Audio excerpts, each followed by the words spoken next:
สเวียนคอนเทนต์ใน ก็คือ เรื่องนี้ ก็คือตอนอีพ่อเจ้าเอาเมียสองเนาะผิดกันบ่กับอีเมียเจ้า เก็บกัน ผิดกัน แม่พอคอยบ่ได้แพงปันใดแม่คอยไปแพงแต่แม่น้อย แต่ว่าเงินคำดำแก้วก็เอาให้แม่น้อยหมดอ๋อ แม่ พี่ น้ น้ อ อย ง คอยส เอ้ ลาด ย ไปเอาอยู่ไปให้อยู่เฮียนแม่ลาวให้เงิน อ๋อก็คือเงินที่อีพ่อเจ้าให้แล้วก็แม่น้อยเจ้าไปให้แม่เฒ่าอยู่พุ่นพี่น้องเอ้ย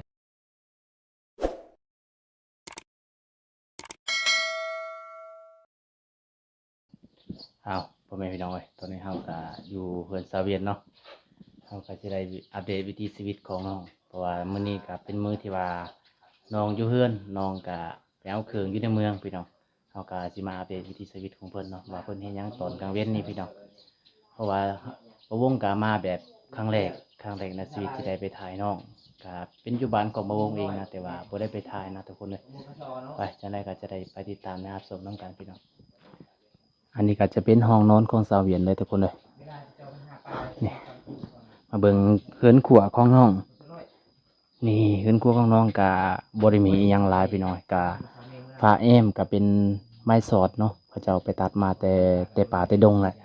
ตัดมาแต่ป่าแต่ดงเขาเจ้าก็ได้แอมนี่แหละพี่น้องเอ้ย ปานเอา เฮ็ดจังไดสาวเวียน ตั้ม ตามมาบ่อืมตามเบาบนตาไปพร้อมเด้อ ใช่รถสุกเลย ตัวสุกแล้วตัวก็มี แล้วนี่สุกแล้วบำตากับบ่ให้ชาวเวียนกินนะกินเอง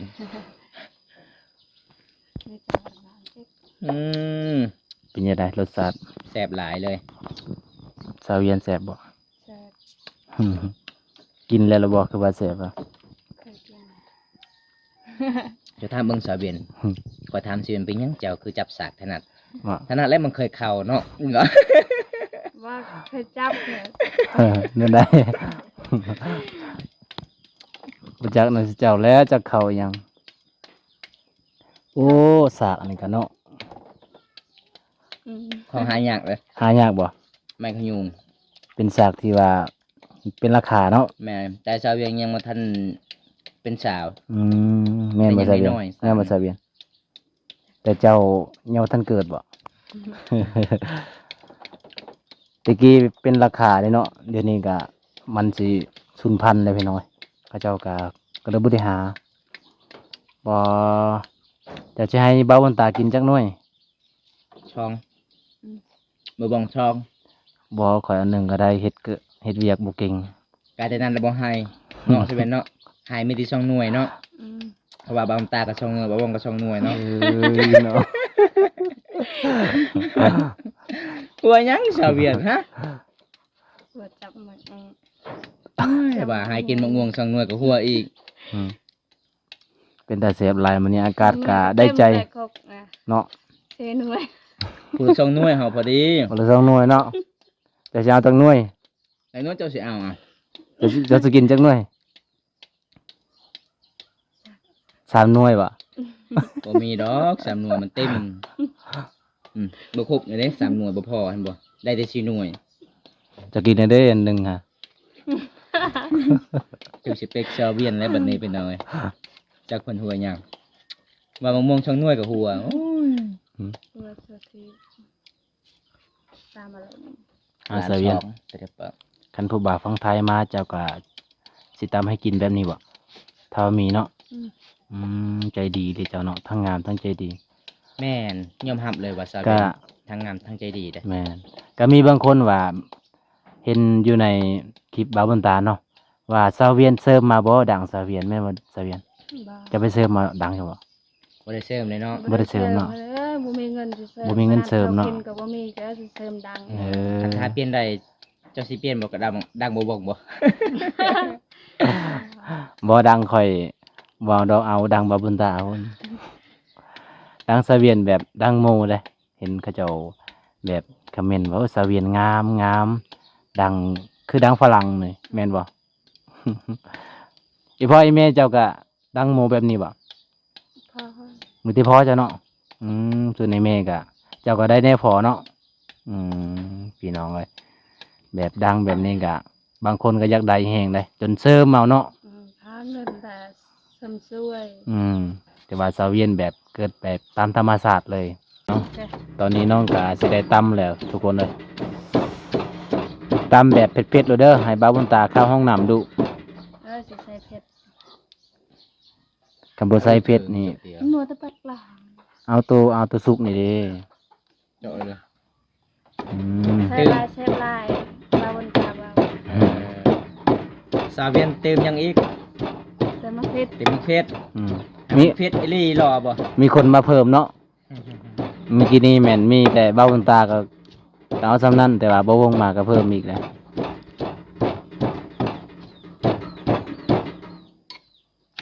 ใส่หยังแน่น่ะปลาแดกบ่ ปลาแดกก็คือน้ำมันยัง น้ำเปล่า น้ำเปล่าซื่อๆพี่น้ บ่า อ ว ง ซื้อ โอ้ย ปลา เนาะ แดกสาวเวียนก็คือน้ำเปล่าพี่น้องมา มาลุ้นกัน มาลุ้นกันพี่น้อง รสชาติสิเป็นจังได แซ่บหรือบ่แซ่บ ใส่ก็กินและตำแล้ว สาวเวียนคนงามตามยังกระแซ่บอยู่พี่น้องบ่ใส่เพิ่งว่ากระแซ่บเด้ โอ้ย บ่ เนาะ ใส่เกลือกระแซ่บ บ่ใส่หยังก็แซ่บบ่ แซ่บอยู่ อ๋อเขาบ่กินดอกข่อย เป็นตาแซ่บหลายพี่น้องเบิ่งได้ยินเสียงสะเวียนต่ำกับปู้ตอกตับตับอยู่ ยังตบอีกเจ้านี่ อ้าวเสียงคกเด้ ถ้ากินเด้อ อืม ปืนยายตบ ถึกเลย ว่ามันตาได้กินไปไก่โพดคือมื้อนั้นแหล้วว่าเห็นมากหยังเดี ไหม ซิมลองเบิ่ง แย่เลย เลีย เลียเลยบ่ เจ้าเคยเลียบ่นี่นะ เรียนลังเบิ้งอ่ะ นะ เขาสิให้ได้รางวัล แซ่บ พอดีเลยเนาะ เผ็ด เผ็ดบ่เผ็ดกระแซ่บอยู่เผ็ด แซ่บ เอา แม่นบ่ได้ใส่ใจไปนำบ่ใส่ใจไปนำแม่มันจึงบ่เผ็ด ใส่ใจให้ผู้บ่าวฟังไทย กินแบบอยู่ในครกเลยบ่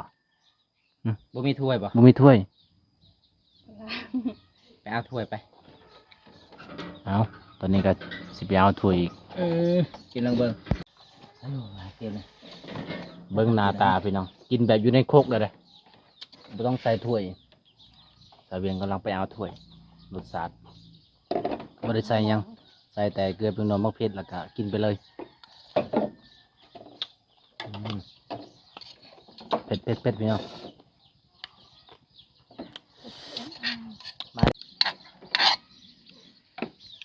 สำเร็จ เรียบ บัด ร้ นี้ อย เนาะมา เอิ้น FC กิน มาเด้อมากินสมมะม่วงเด้อพี่ นี่ น้อง ภาษาบ้านเฮาเด้ จะไม่ยัง จะมียัง จะไม่ยังเนาะ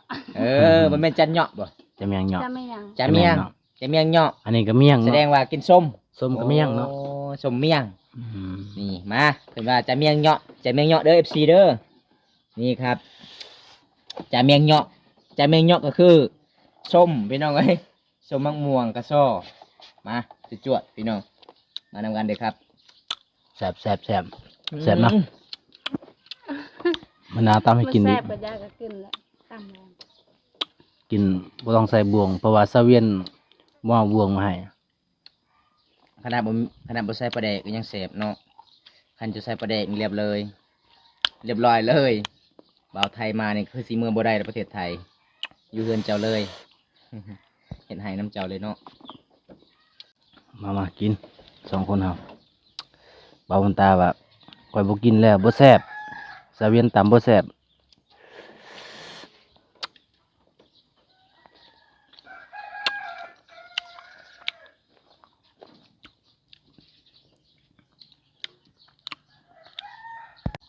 ลิ้นเนาะ โอ้ยเผ็ดอีหลีพี่น้องเอ้ยหน้าตาเผ็ดบ่เห็นแต่ว่าเผ็ดอีหลีเพราะว่ามันเผ็ดดิบบ่เห็นว่าเผ็ดสุก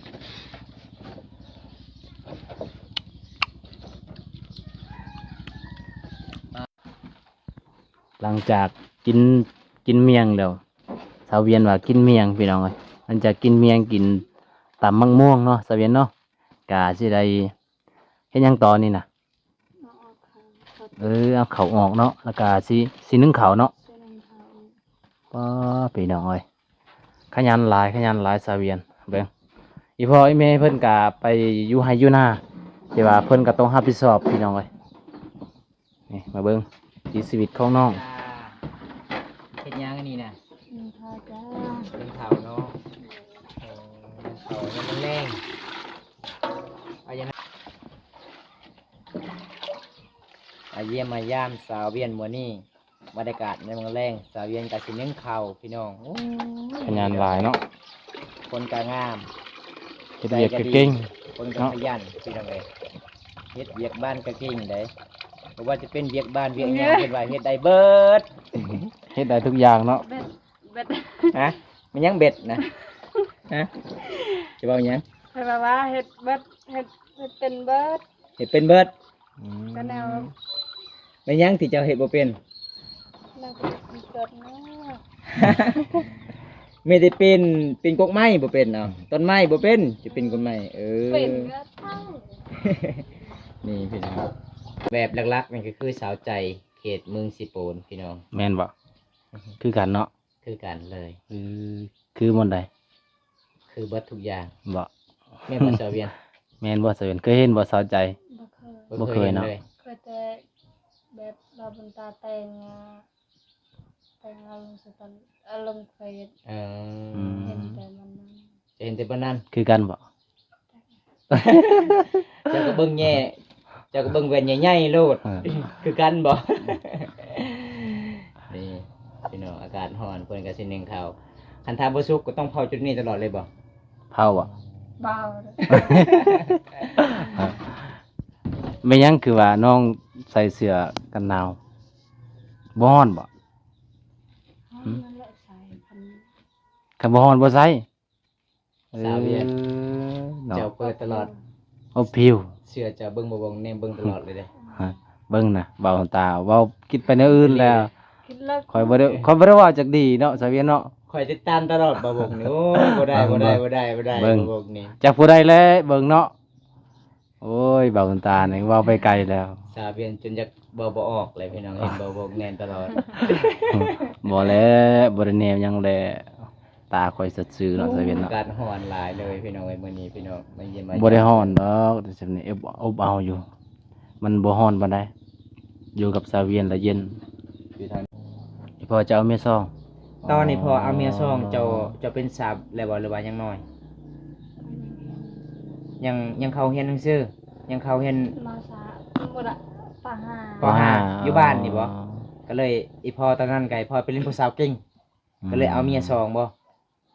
เออพี่น้องเอ้ย อีเมผู้ที่ซองก็เสียเลยเนาะเสียจักปีแล้วเนาะ ได้ละ4 ปี 4 ปีแล้ว 4 ปีเนาะ หลังจากที่ แต่ว่าหลายปีเติบ อีเมผู้ที่ซองเสียอีพอเจ้ายังไปเล่นบ่ผู้สาวตอนนี้ ยังไปเรียนบ่ เศร้าแล้ว เศร้าแล้ว เนาะ บ่มี บ่มีเงินเนาะ เศร้าเบิดเงิน แม่ เงินหมดก็เศร้าเนาะ ลูกสาวก็ใหญ่เนาะ แสดงว่าอีพ่อเจ้าเป็นล่อเนาะมีเมีย2 คน ได้ลาแต่ทุ่มเทให้ เท่บ่ เงินเขาก็มักแบบเขาบ่มีเงินเสีย เออนั่นน่ะเนาะ เสียให้ อืม คอยๆเลยนะ อืม บ่ซาวเวียนตอนนี้พ่อเจ้าเอาเมียซองตอนนั้นตอนนี้พ่อเจ้าติดผู้สาวนี่ให้ซอยเวียกให้เวียกเฮ็ดงานนำไอ้แม่เจ้าบ่ไอ้แม่ไปใส่กับไปนํกัน2คนนี่แหละ เรียนหนังสือพร้อมเนาะ ส่วนไอ้พ่อนี่คันเวลาไปเล่นผู้สาวแล้วไอ้พ่อซอยกันบ่เวียกบ่หรือว่านอน บ่ได้เฮ็ดหยังเลยคือแบบผู้บ้าเลยนะ เพื่อผู้บ่าว คันเวลาตอนแรกนี่ไปเล่น กลางคืนน่ะไปเลินเนาะค่ำมาแล้วไปรถเนาะ พี่น้องเอ้ยตอนนั้นถูกเลยเนาะ สมัยตะกี้พ่อเจ้ามีรถจักรบ่อ๋อมีแล้วเนาะอืมพี่น้องคิดว่าย่างไป เพราะว่าบอมตากะไปแต่ละเทื่อก็บ่ได้ทานเลยตอนนั้นบอมตาไปหมู่บ้านซาเวียนก็ได้เห็นไอ้แม่ซาเวียน2คนพี่น้อง อืม อีพ่อคนหนึงแต่ไอ้แม่ผู้ที่สองเสียเนาะยังไอ้แม่ผู้แท้ๆเจ้าเองเนาะอีพ่อเจ้ากับน้องพ่อเจ้าก็เอาเมียซองหมด อืม อ้าวคันเอาเมียซองนี่แล้วก็ขะดองแพงอยู่บ่บ่แพง โอเค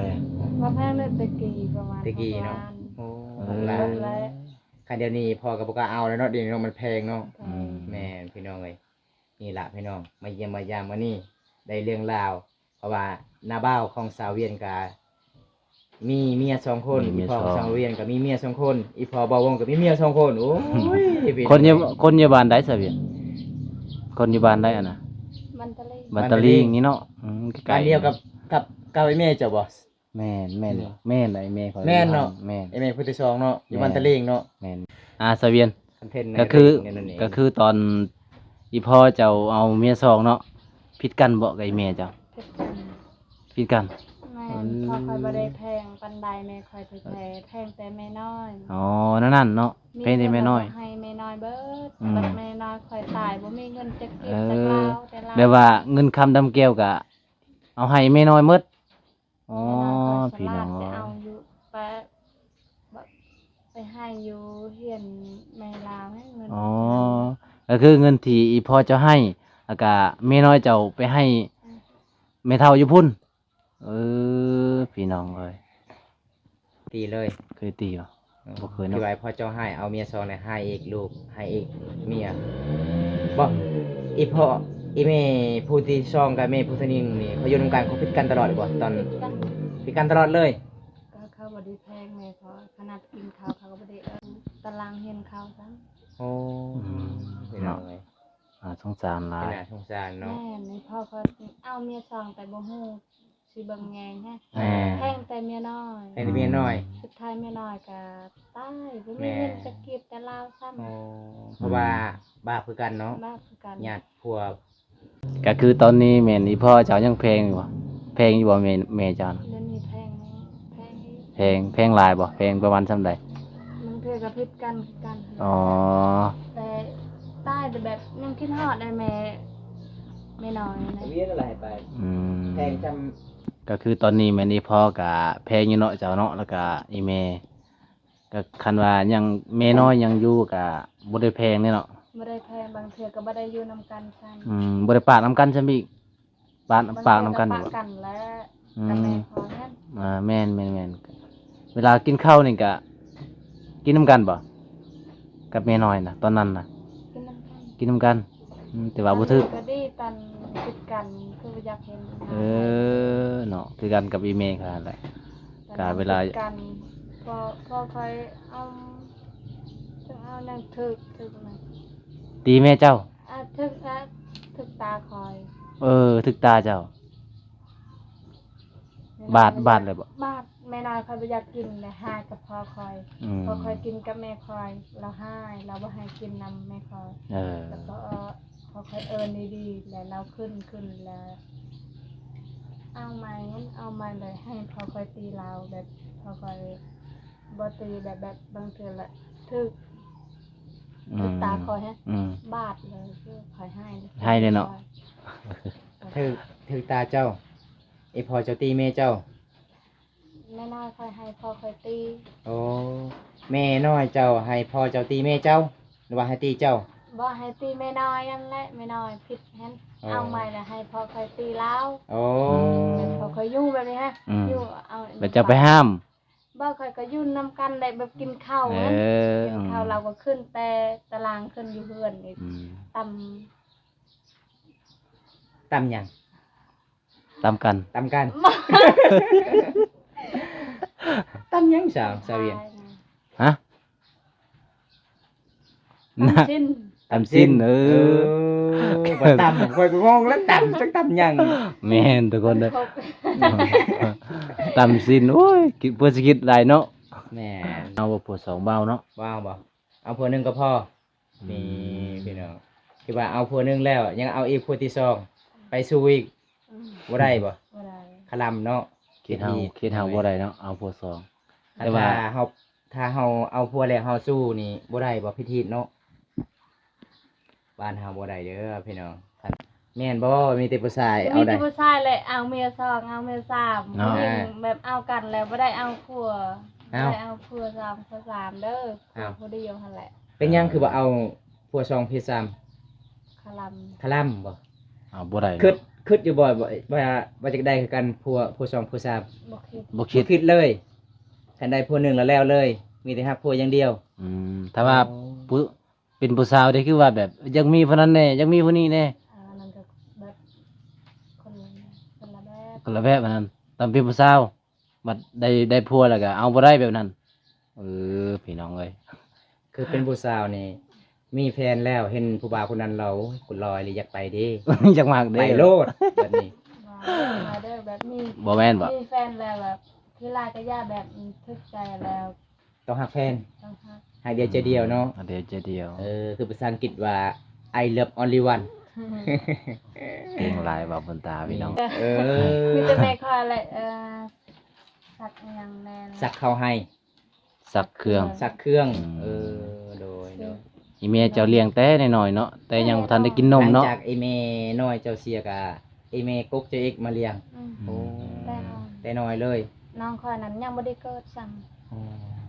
ตอนนี้เป็นใหญ่แล้วเนาะ ำ จักปีแล้วตอนนี้นะ ตอนนี้ประมาณ3 ปีเลย 3 ปีแล้วอืม พุ่งความแล้วไป ว้าว ใช้เดูนี่ก็ไปเลี้ยงงัวตลอดกับอาย ดุเลยเนาะ พี่น้อง ทางคนนั้นคือพระแพทย์อลี เออตอนนี้กาซาเวียตกานึ่งข้าวอยู่พี่น้องท่านจะเฮาถามเรื่องราวของซาเวียน การเป็นอยู่ของชีวิตซาเวียน กับอีเมซาเวียนเนาะซาเวียนเนาะมื้อนกาจะสิไปใส่อีก ไปซื้อยา ไปเสียหญ้าอ๋อเสียหญ้าเข้าบ่ ซื้อยามันต้น เสียหญ้ามันต้นมันต้นอยู่ไสอยู่นี่ นี่คุณ อยู่พุ่นอีกอ๋อบ่แม่นบอนที่เฮาไปมื้อนะอ๋ออยู่พุ่นอีกเนาะไกลบ่ ว้า ขี่รถไปย่าง ย่าง ย่างไปอ๋อ คันฝนตกก็ซักให้คันบ่ได้ฝนตกก็ซื้อยา คือฝนตกมื้อนี้กับมื้อได้ซักเนาะ อืม พี่น้องเลยก็อย่าฝนตกพี่น้องเจ้าน้ำมัสเวียนฝนตกกะต้องได้เอาน้ำได้พี่น้องเอ้ยเบิ่งนี่ฝนตกกระแหงอีหลี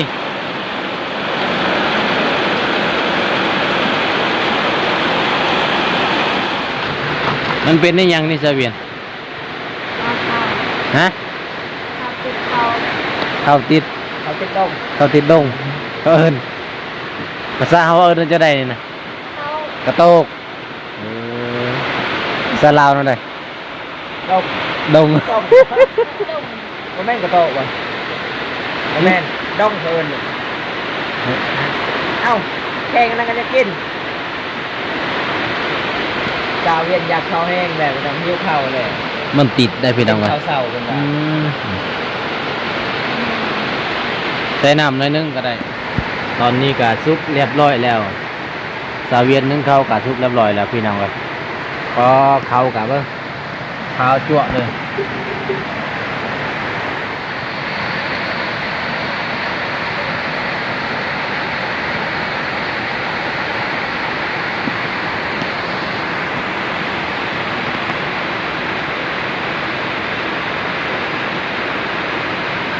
เข้ากับข้าวไปน้องเลย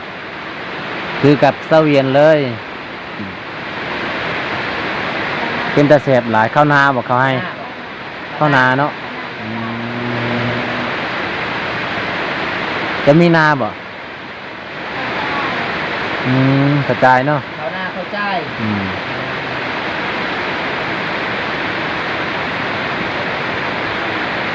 มือเลงกับกุ้มบ่ซ้ำนี่นะกุ้มเนาะพี่น้องเลยก็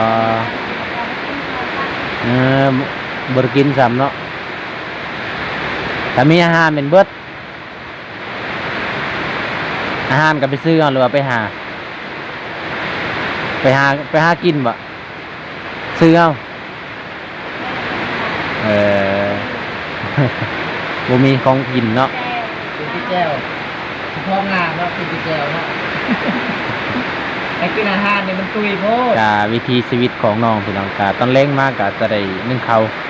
าวสวยพอไอเมไว้พอไอเมสาเวียนกาไปเวียกไอพอไอเมเจ้าคันฝนตกนี่เขาบ่เมื่อบ่ กาแฟ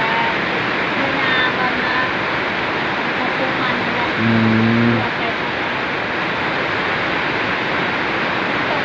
เอ้ยล้างมือเลยบ่ล้างแล้ว ล้างแล้ว เนาะรังหมอ เห็นว่าเข้า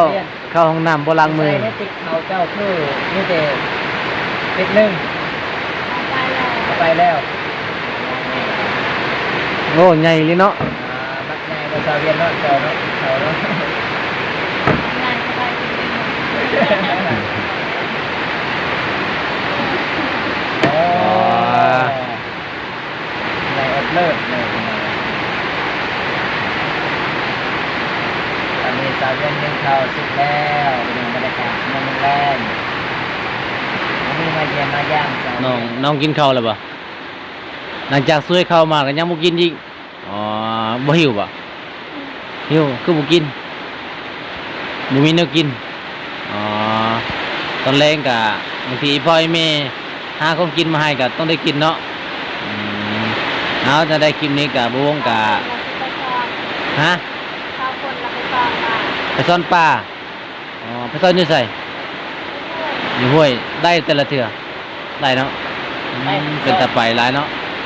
ไปบ่มันตา ได้ เอาไอ้มามื้อนี้ก็บ่ได้มีหยังหลายเด้อมาเยี่ยมมายามน้องซื่อๆเนาะมื้อหน้าก็มาพอกันใหม่